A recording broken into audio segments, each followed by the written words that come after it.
Welcome on YouTube, Geosn right here. Today we're discussing a brand new iOS vulnerability that apparently is able to give us root. And this is actually part of the security content for iOS 26.2, so this affects iOS 26.1 and lower. And yes, the vulnerability itself is a kernel vulnerability and it's part of the security content over here. So I found this vulnerability through this account over here. It just showed up in my recommendations and I decided to take a look. They said in here, quote, iOS 26.1 has a candidate for root exploit. CVE 2026-46285 can't provide kernel debugging or jailbreak, but may be useful as a stepping stone to bootstrap visibility into iOS internals and find a bug that can. Well, let's see what's this about. So it's this kernel vulnerability over here, which was fixed on iOS 26.2 and it's available for all devices. And it says an application may be able to gain root privileges. So this one is actually quite good because this is a kernel vulnerability and it may allow an application to gain root privileges, which means that an application may be able to do things that normally shouldn't be able to do. And it seems that iOS 26.1 and lower are quite vulnerable from multiple other points. There is an Apple JPEG vulnerability in here that says processing a file may lead to memory corruption. And of course, there is even one in Apple mobile file integrity. If you go all the way down in here, it says additional recognition, Apple mobile file integrity. This is what handles the code signing and the requirement to sign applications and the expiration of applications every 7 days or a year and so on. There's also a bug in the application sandbox over here, and there seems to be quite a lot of WebKit vulnerabilities over here which appear to be pretty nice. For example, this one over here says that processing maliciously crafted web content may lead to arbitrary code execution, and Apple is aware of a report that this issue may have been exploited in an extremely sophisticated attack against specific targeted individuals on versions before 26.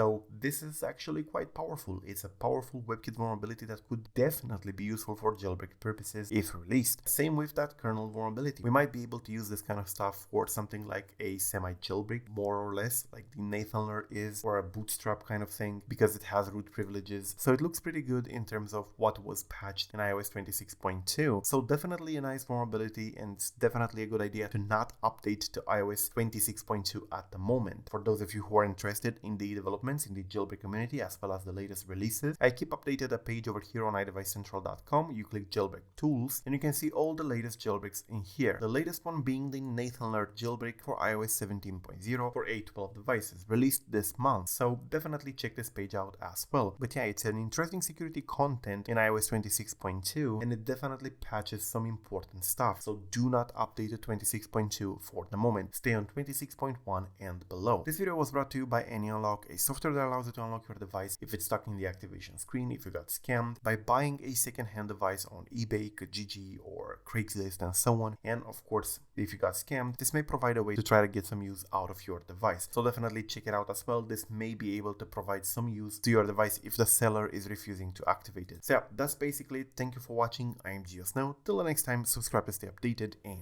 peace out.